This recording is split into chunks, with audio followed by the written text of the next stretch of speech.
What's going on, Grilla Grills Nation? Chef Drew here, and it is Friday. It is so happy it's Friday. I think I say this every week, and we all love what we do, but there's nothing like a Friday. I'm actually in town this Friday, so just to share that with everybody, I'm super stoked. Guys, today, and guys, just kind of case in point here, we're listening to you, okay? We love getting your feedback.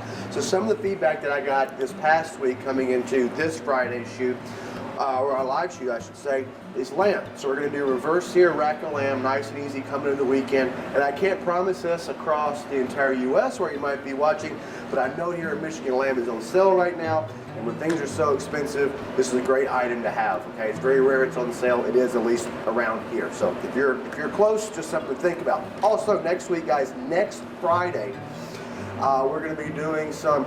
We don't know exactly what yet, but somebody wanted some kind of like Korean, Asian infused something. We're going to do that. We're going to come up with a cool side. We'll do some kind of maybe Korean style short ribs or something to that effect, something cool with kimchi. Come up with a cool sake cocktail for you. So guys, if you ask for it, we will do it. So this week and next week, it's all about what you guys want. Any week thereafter, again, it's all about what you guys want. Let's get to this, all right? We have rack of lamb here, guys, and what I've already done for you, and I've done a video of this in the past. You can reference that, or you can email me at chefdrew@grillagrills.com. I'll give you some more of kind of a rundown. But I've already taken the silver skin off of this just for the interest of time today. All right, but what we're going to do, guys, we're going to smoke this off to 110 to 120 degrees, and just for a frame at 275. And we're going to do nothing more than salt and pepper. So let's go ahead and do that. Generous amount of salt and pepper, like always. As you can probably tell, I'm not using, using a binder today, no oil. I'm just gonna straight up salt and pepper this piece of meat just like this, okay? Kosher salt, black pepper, that's all we need, all right? Let's get it on there. Now, in a rack of lamb like this, some people say it's a little gamey for them or something like that. Is there anything that you would add to it other than the salt and pepper, or do you think that's perfect? I think for me, because I like the taste, but then again, whoever says that out there, I have to agree with you, because lamb is something that I really enjoy, but I have to be in the mood for it. I don't really have any tricks of the trade other than if you're not a lamb fan, you can always try to mask it a little bit. There's some really good kind of Moroccan spice rubs out there that I might go ahead and jump on and Google those for you, or I can just come up with one and post it on Grilla Grills for you. That won't take very long. That's a great idea. A really good way to do this is to marinate this overnight in an olive oil based marinade. That's going to pull some of that out of there. So if you really don't want to be all about that gaminess, but you still like lamb or kind of in the mood for it, either a marinade or a really nice kind of Middle Eastern style spice rub will take care of that for you. Guys, you're going to jump over here, throw this on the silverback. Okay, salt and pepper, there we go. And this is at 275 degrees. And just for frame of reference for you all out there, that took me about 30 minutes. And I'm glad I checked at the 30-minute mark, because I was just gonna go ahead and let it run 45. I checked at 30 minutes, it was time to pull it. I wanted to pull it at 110, ended up pulling it about 115 to 117. So just keep that in mind, 275 for roughly 30 minutes, no more than 30 minutes, at least for a rack of lamb this small, all right? So the finished product here, Magica TV, we're smoked off to about 115 to 117 degrees here. After the rest, probably about 120. As you can see, nothing more than salt and pepper. We pulled that silver skin off and kind of cleaned up these bones a little bit, just like we did on the last one. And guys, all we're gonna do, just like if we were doing a steak, we got our primate ripping hot here, ready to go. It's already been seasoned, so we're not worried about that. Just a little bit of oil here, guys, okay? That's all we need. And then we're just going to drop it right on there, okay? I like to start with this bone side curvature kind of facing upwards and let it finish on the back. It's going to get a nice crust on it. That's exactly what we want. Again, we had this at about medium heat. We're not trying to go too crazy. Lamb can be delicate, but we're going to get a really nice sear on it, just to say guaranteed.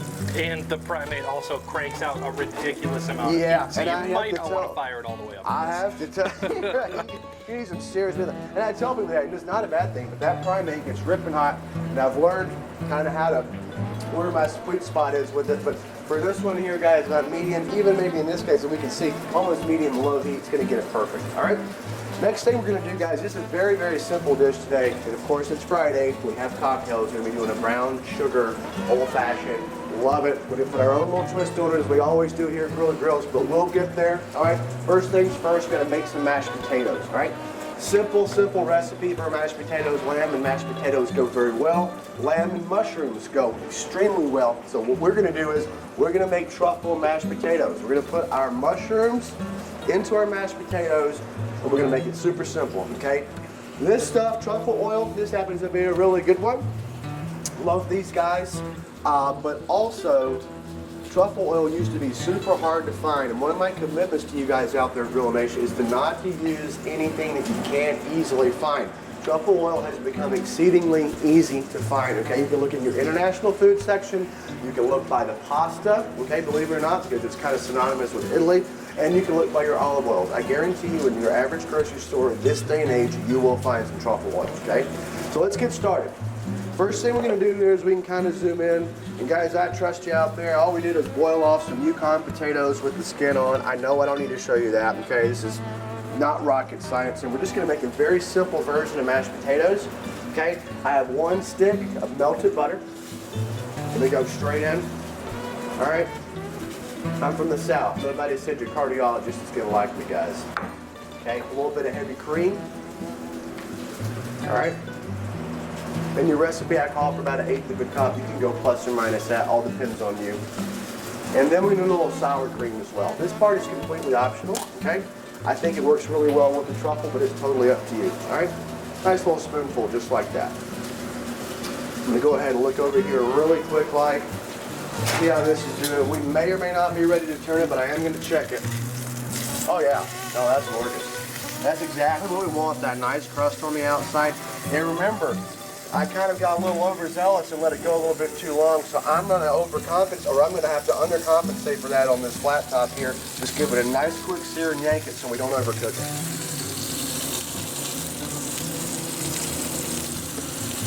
Oh, that's going to be killer. All right, guys, last but not least, and again, this is super simple, a little bit of kosher salt.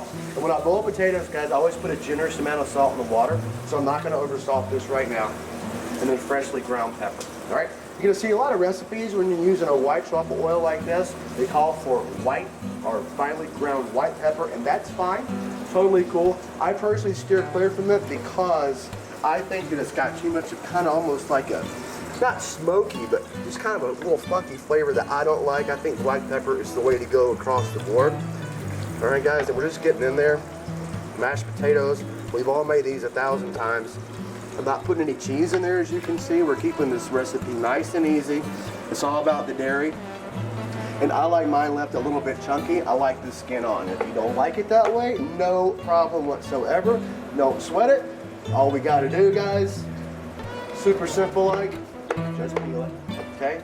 You can also use a food processor for this. I personally like doing the old school method for one reason. Sometimes when you use that food processor, it can get a little bit of gummy. It can really overwork that start, so I just like to do it this way, all right? I can just tell you right now that we are in business here. We don't want to overcook lamb. All right, let's have a look though on the back side just to make sure that we got it. We did in fact get it. Again, we have that nice crust in there. I can tell that we're about the medium rare mark. It's gonna rest out. So that's where we want to pull it. My opinion, guys, you really don't want to cook lamb too much over rare, or excuse me, medium rare, okay? So we're gonna set this off to the side. We'll get to it in a second. All will be well, okay? The next thing we're gonna do, guys, is the very last little bit of this, and the most important part. Again, lamb and mushrooms are great. Lamb and potatoes are great. We're putting our mushrooms, by way of virtue of this truffle oil, into our potatoes. So we're getting kind of a twofer here. Now, the one thing you can kind of know about this stuff, I really wish you guys were here to smell it. It's like, it's super potent, okay? When I say a little bit, I'm gonna show you what a little bit means, okay? This is it, or else you will overpower it, okay? We want a hint of this stuff. We don't want to overdo it. That is all. That is literally all she wrote. Probably just a couple of teaspoons, maybe half a tablespoon, which is about the same thing for a for this much potatoes. Okay. As you can see, this is plenty of mashed potatoes to feed 4 or 5 people. All right, you made a lot, so you really want to go kind of skimpy on the truffle oil for that reason. Okay. You can smell it. I mean, that's really all you can smell. And that's the reason I made this recipe so simple. We're only using the butter, salt, pepper, heavy cream, and a touch of sour cream. No extra dairy, no cheese. I don't want really too much to be competing with that truffle. This truffle is kind of the star of the show, all right? Now, if you've gone to a brewery in the past, 6 months, you've seen truffle fries, you've seen them everywhere lately. Absolutely. It's kind of like the new fad. This is a way to be able to get that at home. That's exactly right. You can totally do that, and I think it's really, really good. And listen, it's some people really love this taste, and some people don't. If you try and don't like it, I totally get it, okay? For example, my wife eats everything. She can't stand truffles. I like truffles. It is really one of those flavor profiles. If you like it, cool. If you don't like it, no big deal. You just got to try it out and see. I think it's great, but no harm, no foul if you try it and don't really like it too much. All right, before we get to our cocktail, guys, let's go ahead and cut into our lamb. Keeping in mind, all right, that we have already smoked this. It's already had a nice rest. We just put that nice crust on it, so we can go ahead and cut this right now, all right? Let's go ahead and get this bad boy over here. And I like to cut these in sections of 2. Look how beautiful that is, right in the middle there. That's right where we want it for a nice lamb. That is exactly where we want it. Okay? Let's go ahead and just roll them all over. Nice, even consistency, great smoke, nice sear on the primate. And that's why I love, love, love sometimes, guys, when these grills, especially the silverback in this case and the primate work in tandem, it's so cool, so fun to be able to do this kind of thing here. All right? Next thing we're gonna do, guys, nice simple presentation. This is a very easy meal. It doesn't take a whole lot of prep work whatsoever. It's very impressive if you're having people over too, all right? So, let's go ahead and clear this bad boy off. Let's get a little bit of our truffle mashed potatoes onto our plate, right here in the middle. All right, right there. Boom, just like so. All right, guys, and we're just gonna kind of fold these right in over the top. Lamb is so much fun to plate in my opinion, and you can really kind of get in there and get impressive with it too. All right, that looks really, really cool in my book. There we go. Kind of pop this bad boy in. We got our lamb, and this is completely optional, okay? You can, if you want, take a little bit of drizzle. I'm gonna do it with our balsamic vinaigrette reduction, okay? And we're just gonna kind of go ever so gently, just right over the top with a little bit of the drizzle here. All right, and that's it, guys. How cool is that? All right, guys, and because it's Friday and everybody likes drinks on Friday, we're gonna have kind of a nice wintry drink today. It's gonna be an old-fashioned, which we made before. Not a whole lot of difference. Slightly different garnish with our cinnamon here, and we're gonna be using some brown sugar simple syrup. That's really the only difference, but I think it gives it kind of a nice, kind of wintry thing going on. Now, I was gonna say, this is like the Christmas old-fashioned, yeah? Yeah, totally. So I know it's obviously at Christmas, but it is still extremely cold outside, at least it is here. So this is what we're gonna do today. First thing I'm gonna do, guys, is get a little bit of ice in our glasses here, our serving glasses. All right, there we are. Go ahead and start out with our garnish, all right? Got some awesome cherries here, local cherries from up in Traverse City. They're legendary, Traverse City, Michigan, for their cherries. I was literally just up there this past weekend and I know. had this exact same drink with these exact same cherries. Isn't that cool? Yeah, it was pretty cool that they, like, this is one of the drinks that was on the menu at half the places I went to. Come in on Friday and Drew's making it. Right on. All right, guys, so we're gonna start out there with our garnish, a little bit of a cherry. Let's go ahead and throw a cinnamon stick in there, guys. Whole cinnamon sticks here if you can. Perfect. Perfect. Awesome. All right, that's done. Now let's get down to the fun part. So what we're gonna do is gonna get a couple ounces here, about 4 ounces of bourbon. Guys, we want straight bourbon in this. And this is a really, really good one, excellent price point, especially for cocktails, okay? If we're having something to sip on, I totally get going out and getting that crazy bottle of bourbon. It's delicious, it's fun to have in the cabinet. If we're just making cocktails with it, we still obviously want quality. Well, let's go for something that's not gonna quite break the bank. It's one of my favorites, 23 bucks out the door, makes a great old fashioned, okay? A couple ounces of this, we're gonna call it 4. Grilla Grill style. I've been doing this for so long, I get the pass, okay? We would normally call this about a tablespoon for 2, because obviously it's for me and Dominic, of dark, simple syrup. All this is dark brown sugar and water, okay? That is all it is, brought to a boil, then reduced for about 5 minutes, kind of let it cook off, everything kind of emulsify in there, and then we just pull it off, let it come to room temperature, and it's stable. I made this a couple of months ago. It's completely stable, guys, 100%. You can make a ton of it, set it to the side. We're gonna go 4 dashes of Angostura bitters. 1, 2, 3, 4. Okay, and if you remember the last time we made an old fashioned, I put orange bitters in there. We're not doing that today because we're gonna use an actual orange for that kind of orange component to this drink. Now, last but not least, as far as the glass goes, a couple of bar spoons of this beautiful cherry. Now, if you think about it old fashioned, you've been to a bar, we have orange and cherry a lot of times, essentially kind of, I kind of muddle into the bottom of the glass, so we're kind of doing that on our own. Okay, we're doing our own version of that. All right, here we go. Now, gonna put a little bit of water, a little bit of ice in here. But guys, as a general rule of thumb, since there's no citrus in this glass, we're gonna stir it. So a great rule of thumb is if you have citrus, lemon, or lime juice in your glass, you're going to shake it. If you don't have it in your glass, you're going to stir it. In this case, no citrus. That's going to come in a second with the garnish. We don't have any lemon or lime juice in here, okay? A little bit of this cherry juice from the bottom, but that doesn't count, all right? Nice 10 seconds, as we always say with this, guys. 10 seconds incorporates that 1 ounce of water that we need so much into our cocktails, or else it's really not palatable, all right? Being nice and kind of just super patient here. I can always tell too, when the side of this glass starts to get super, super cold, I know I'm there, all right? And we are definitely there, all right? Let's get this out of the way. Let's go ahead before we do anything else, guys. Got a fresh knife. We use the edge of our cutting board here. All right? A couple little slices of orange. We'll put that there. We'll put that there. We're done with that. And then we're just going to strain this off into our glasses. All right? Super simple. Got our nice dragon milk glasses there. Doing some cool stuff with them soon. Be on the lookout for that. New Holland here out of Michigan, right up the road, literally.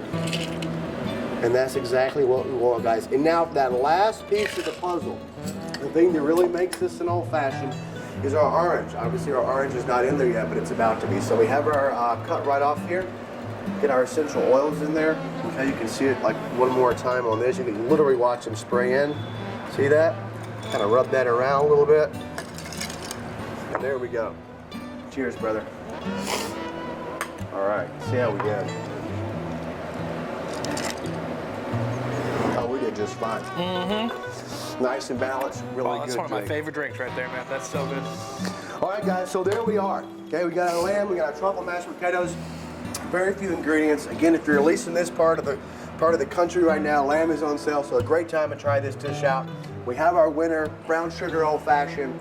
And we will see you guys coming up this coming week. A lot of fun things on tap here. Stay tuned with us, guys. I can't spoil all the surprises, but all great, great stuff. We'll see you again next Friday for some Asian-inspired, probably some short ribs, something of that nature. We look forward to it. As always, guys, be safe out there. If you have too many of those, get an Uber, and we love you. On the smoke. See you next week.